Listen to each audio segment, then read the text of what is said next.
Video upload করা ১ সপ্তাহ হয়ে গেছে, আমি ছাড়ি না। এটার বিস্তারিত জানতে পারবেন এই ভিডিও। আসসালামু আলাইকুম, বিসমিল্লাহির রহমানির রহিম। এখন রেগুলার কিন্তু বৃষ্টি হচ্ছে, আর বৃষ্টির দিনে এরকম পিঠা বানিয়ে খাইতে কিন্তু অনেক মজা। সন্ধ্যার পর কিংবা বিকেলের দিকে আমরা আবার বানাতে বানাতে একটু সন্ধ্যায় লেগে গিয়েছিল। আর এদিকে যে খিচুড়ি রান্না করেছিলাম সকালের দিকে, আর খিচুড়িটাও অনেক মজার হয়েছিল। এইটা মানে আমার মেয়ের পরীক্ষা চলতেছিল, তার মধ্যেকার ভিডিও মানে এখন ছাড়ছি। অনেক কয়দিনই হয়ে গেছে, হয়তো গত সপ্তাহের ভিডিও ছিল। আর এই যে মাছ, এগুলো অনেক সুন্দর মাছ, নদীর ধারে যে কিনে এনেছে, একদম টাটকা ফ্রেশ মাছ। এগুলো কিনে এনে আমাকে বিছানায়, আমি শুয়ে আছি, আমি যেহেতু অসুস্থ একটু, সেজন্য আমাকে বিছানার উপরেই এনে দেখাচ্ছে। আর এদিকে আমার মেয়ে হাসছে, ও খাবে না খিচুড়ি, তো বললাম যে অল্প একটু ফ্রিজে নিয়ে চামচ দিয়ে খেয়ে যাও। তো হাসছে, খাইতেই চাচ্ছিল না। সকালে একটু বিস্কিট খেয়েছে, চা খেয়েছে, আর এভাবে চলে যাচ্ছিল। তো আমি ভাবছিলাম যে একটু খেয়ে যাক, তাহলে ভালো হবে। 12টার দিকে আসবে, 12টার পর। আর এই যে মাছ কী দিয়ে খাওয়া হবে, কি করা হবে, সেগুলো বলছে ওরা, বাপ মেয়ে দুজনেই। তো আমি বলছিলাম যেহেতু লতি আনিছো, তাহলে চিংড়ি লতি করব। তার মধ্যে আমার ঠান্ডা লাগা ছিল না। এই সপ্তাহে এসে আমার ঠান্ডা জ্বর লেগে একদম অবস্থা খারাপ। গত বৃহস্পতিবার রাতেই জ্বর আসে, আর শুক্রবারে অনেক জ্বর এসে যায়।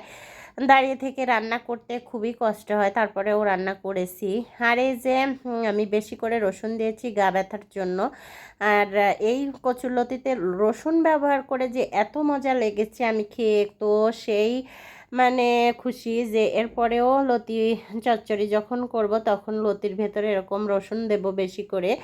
আর রসুনটা রাতের বেলায় আমি বেশি করে সিলে রেখেছিলাম, আর কাজটা একটু মানে এগিয়ে এসেছিলো যাতে তাড়াতাড়ি রান্না হয়। আর এই তো সব আমি বাটা ঘুষা সব কিছুই দিয়ে তারপরে চচ্চড়ি মাখিয়ে দেই। আদা রসুন বাটা সব কিছুই অল্প অল্প করে দেই, জিরা বাটা, তাহলে একটু স্বাদটা মজা বেশি আসে। তো এর দিকে যে কি সুন্দর করে মাখিয়ে দিচ্ছিলাম। আর এভাবে মাখিয়ে কিন্তু তরকারি রান্না করলে অনেক মজাই হয়। আমার এদিকে ইন্ডাকশনে মাখাচ্ছি, কিন্তু ইন্ডাকশনে থাকবে না, কারণ কারেন্ট চলে যাবে। তারপরে আমি আবারও মানে গ্যাসের চুলায় রান্না করব। যেহেতু আমার একটু তাড়া আছে, ওর আব্বু 2টার দিকে ডিউটিতে যাবে, সেহেতু আমাকে বলে গেছে একটু তাড়াতাড়ি করো। আমার ইদানিং খুব মানে অসুস্থ, তারপরেও আমার মানে কাজের ব্যস্ততা অনেক। আমাদের একটু মন মানসিকতা খারাপ, সেজন্য ভিডিও ছাড়তে একটু লেট হচ্ছে। ভিডিও প্রত্যেক দিনই করতেছি একটু আধটু, কিন্তু ভিডিও ছাড়তে আমার খুব কষ্ট হচ্ছে, কারণ আমি অসুস্থ একেতে, আবার আমার বরের যেহেতু পোস্টিং এসেছে, সেহেতু মানে নানান টেনশনে এগুলো ছাড়া যাচ্ছে না। মানে খুব মন মানসিকতা মানে খুবই খারাপ হয়ে আসছে। হঠাৎ করেই পোস্টিং এসেছে, চলে যেতেও হতে পারে গ্রামের বাড়িতে। যেহেতু ওর আব্বু থাকবে না, যদি থাকে মানে যে গাজীপুরে, তখন আমরা এখানে একা একা কী করব, অনেক ভয় পাচ্ছি। 3টা বাচ্চা নিয়ে থাকা, একটা অসুবিধা হইলে কে দেখবে। এই কারণে ভাবতেছিলাম আমি যে বাড়িতেই যে থাকবো, যেহেতু বাড়িঘর আল্লাহ করার তৌফিক দান করেছে, তাহলে বাড়ি ঘর ফেলে এসে এখানে থাকার কি দরকার। বাচ্চা কাচ্চার দিকে তাকালে মনে হচ্ছে লেখাপড়ার ক্ষতি হবে, কিন্তু কি করব, মানে কোনো দিকটাই ভেবে পাচ্ছি না। পোস্টিংয়ের দরখাস্ত মানে দিয়েছে, পোস্টিং মানে স্থগিত করার জন্য, কিন্তু এটারও কোনো কিছুই আসছে না। কি হবে কি না জানি করবে, এটা চিন্তায় চিন্তায় আমরা 2জন ব্যক্তি একদম শেষ হয়ে যাচ্ছি। আবার বাচ্চা কাচ্চাও টেনশনে আছে, স্কুল ছেড়ে চলে যাবে বান্ধবী বন্ধুদের।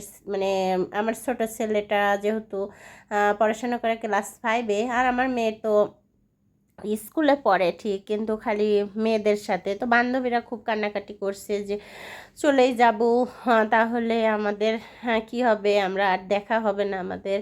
তো ক্লাস 9 পর্যন্ত, প্রায় 6 থেকে ভর্তি হয়ে একদম ক্লাস 9 পর্যন্ত পড়েছে, তাহলে বান্ধবীদের সাথে ঘনিষ্ঠতা হয়ে আসছে, তাহলে কেমন বুঝতেই তো পারছেন।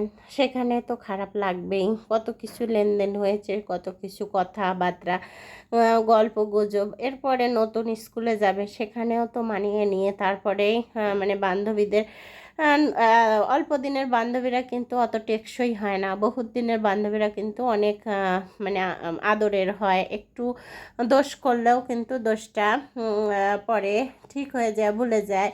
এরকমটাই হয়েছে আমাদেরও কিন্তু জীবনে।